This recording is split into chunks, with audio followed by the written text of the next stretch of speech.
429,000 కోట్ల విలువైనటువంటి 16 ప్రాజెక్టులకు శంకుస్థాపన చేయనున్నారు ఈరోజు ప్రధాని Modi. Super GST, super savings పేరుతో భారీ బహిరంగ సభ నిర్వహించారు. ఈ భారీ బహిరంగ సభకి 3 లక్షల మంది పబ్లిక్ వచ్చేటువంటి అవకాశాలు ఉన్నటువంటి నేపథ్యంలో భారీ ఏర్పాట్లు చేసినటువంటి పరిస్థితి ఉంది. ముందుగా శ్రీశైలం బ్రహ్మరాంబిక మల్లికార్జున స్వామిని దర్శించుకున్న తర్వాత శ్రీశైలంలో ప్రత్యేక పూజలు నిర్వహిస్తారు. అభిషేకాలు నిర్వహించి అమ్మవారికి కుంకుమార్చన చేసిన తర్వాత అనంతరం శివాజీ స్ఫూర్తి కేంద్ర ప్రదర్శన చేయనున్నారు. అక్కడే మోడీ కాసేపు భారీ భద్రతా దళాల మధ్య తన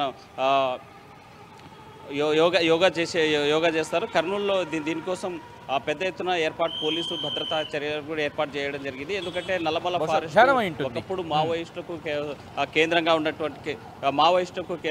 ఉన్నటువంటి ప్రాంతము. అందుకు ఈ నేపథ్యంలో 200 మంది పోలీసులు మోహరించారు. 200 పోలీసులు భారీ భద్రతా దళాలు తర్వాత సెంట్రల్ ఫోర్సు ఏర్పాటు చేయడం జరిగింది. దీంతో పాటు మనకి సున్నిపేట చేరుకున్న తర్వాత శ్రీశైలంకి వచ్చేటువంటి మార్గం మధ్యలో రోడ్ షో నిర్వహించనున్నారు. ఆ నేపథ్యంలోనే బందోబస్తు నిర్వహించడం జరిగింది. మరోవైపు శ్రీశైలంలో ఉదయం 7:20 ఢిల్లీ ఎయిర్పోర్ట్ నుంచి కర్నూలు ఎయిర్పోర్టుకు బయలుదేరుతారు ప్రధాని మోడీ. 9:50 కర్నూలు ఎయిర్పోర్టుకు చేరుకున్న ప్రధాని 9:55 కర్నూలు ఎయిర్పోర్ట్ నుంచి తిరిగి సున్నిపేట హెలికాప్టర్కు చేరుకుంటారు. 10:55 సున్నిపేట చేరుకున్న తర్వాత అక్కడి నుంచి రోడ్డు మార్గాన బ్రహ్మరాంబిక గెస్ట్ హౌస్కు చేరుకుంటారు. 11:15 నుంచి మధ్యాహ్నం 12:05 వరకు బ్రహ్మరాంబిక మల్లికార్జున స్వామి ప్రత్యేక పూజలు నిర్వహిస్తారు. అక్కడి నుంచి దాదాపు సుమారు 50 నిమిషాల పాటు స్వామివారి సన్నిధిలో ప్రత్యేక పూజలు నిర్వహిస్తారు.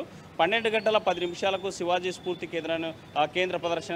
కేంద్రానికి సందర్శన చేస్తారు. 12:15 నుంచి 12:35 వరకు శివాజీ దర్బార్ హాల్లో మరియు ధ్యాన మందిరం నుంచి సందర్శించుకుంటారు. అక్కడ నుంచి గెస్ట్ హౌస్కు చేరుకొని 12:45 నుంచి 1:15 వరకు రెస్ట్ తీసుకుంటారు. మధ్యాహ్నం 1:20 నుంచి బ్రహ్మపుత్ర గెస్ట్ హౌస్ నుంచి బయలుదేరి సున్నిపేటకు చేరుకొని అక్కడ నుంచి హెలిప్యాడ్ ద్వారా 2:20 కర్నూలుకు చేరుకున్నారు ప్రధాని. 2:30 రాగమయూరు గ్రీన్ హౌస్ నన్నూరు విలేజ్లో ఏర్పాటు చేసినటువంటి సూపర్ జీఎస్టీ సూపర్ సేవింగ్స్ ప్రోగ్రాంలో పాల్గొంటారు ప్రధాని మోదీ.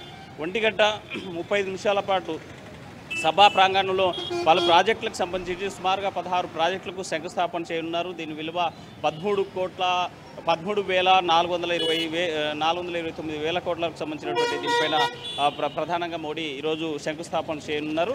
అనంతరం 4 గంటల నుంచి 4:10 రోడ్ షో మార్గాన హెలిప్యాడ్ వద్దకు చేరుకొని అక్కడ నుంచి 4:45 కర్నూలు ఎయిర్పోర్ట్కు చేరుకుంటారు. అక్కడ నుంచి ప్రత్యేక విమానంలో ఢిల్లీకి బయలుదేరున్నారు ప్రధాని మోదీ.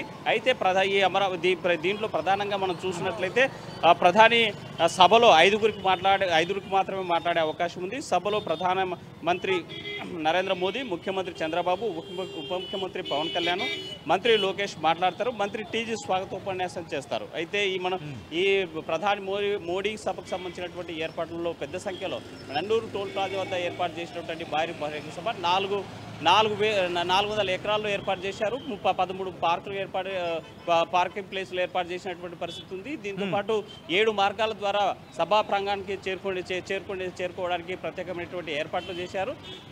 ఈ 3 లక్షల మంది 3 లక్షల పబ్లిక్ తరలించేందుకు సుమారుగా ఏపీలో ఉన్నటువంటి బస్సులే 3,100 బస్సులు ఆర్టీసీ బస్సులు ఉపయోగించారు. దీనికి తోడు పక్కన ఉన్నటువంటి తెలంగాణ ప్రాంతం నుంచి కూడా ప్రత్యేక బస్సులు వచ్చినటువంటి పరిస్థితి. ఒక్కొక్క నియోజకవర్గానికి టార్గెటెడ్గా సమీపంలో అంటే కర్నూలు నగరానికి సమీపంలో ఉన్నటువంటి నియోజకవర్గాలు ఏవైతే ఉన్నాయో ఆ నియోజకవర్గాలకు ఒక్కొక్క నియోజకవర్గానికి 50,000 మంది పబ్లిక్ని తరలించేటువంటి బాధ్యతను నియోజకవర్గాల ఎమ్మెల్యేల మీద ప్రజాప్రతినిధులు పెట్టినటువంటి పరిస్థితి ఉంది. అయితే వచ్చేటువంటి వారందరూ కూడా ఎక్కడ అవాంఛనీయ సంఘటన జరగకుండా ఉండేందుకు ప్రత్యేకమైనటువంటి దళాలు 7,500 మంది ఏపీ పోలీసులతో పాటు సభా ప్రాంగణం వద్ద స్పెషల్ ఫోర్సు అదేవిధంగా ఎన్హెచ్జి సంబంధించినటువంటి ప్రత్యేకమైనటువంటి దళాలు డేగా కన్ను పర్యవేక్షణలో జరుగుతున్నాయి. దీనికి ఈ పరిశీలనంతా కూడా ఎక్కడ ఎవరెవరు వస్తున్నారు, కొన్ని ఎవరైనా అడ్డగిస్తారనేటువంటి నేపథ్యంలో ముందస్తుగానే వామపక్ష పార్టీల నాయకులను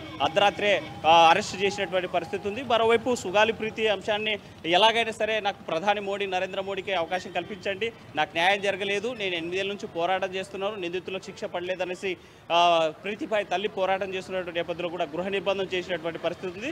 మరోవైపు వామపక్షాలు నిన్నటి రోజున పెద్ద ఎత్తున నిరసన ర్యాలీ మోడీ గో బ్యాక్, మీరు ఏపీకి చేసింది ఏమీ లేదు, విభజన హామీలు అమలు చేయలేదు, ప్రత్యేక హోదా ఇవ్వలేదు, వెనుకబడినటువంటి ప్రాంతాలకి ప్రత్యేక ప్యాకేజీ ఇవ్వనటువంటి ఏ మొహం పెట్టుకుని వస్తున్నారనేసి పెద్ద ఎత్తున వామపక్ష పార్టీలు నిన్ననే నల్ల బ్యాడ్జీలతో నిరసన ర్యాలీని చేపట్టిన నేపథ్యంలోనే ముందస్తుగానే మరో ఈరోజు ఏమైనా మోడీ బహిరంగ సభలో పెద్ద ఎత్తున ఏమైనా నిరసన కార్యక్రమాలు చేస్తారనేటువంటి ముందుగా అనుమానం వచ్చినటువంటి పోలీసులు వారందరినీ కూడా అరెస్ట్ చేసి పోలీస్ స్టేషన్లో నిర్బంధించినటువంటి పరిస్థితి ఉంది. సో మొత్తంగా మోడీ రాకతో ఉమ్మడి కర్నూలు జిల్లాలో ఒక పండుగ వాతావరణం కనిపిస్తున్న నేపథ్యంలో మరో పాఠశాలకు కూడా 2 రోజులు సెలవులు ఇవ్వడం జరిగింది.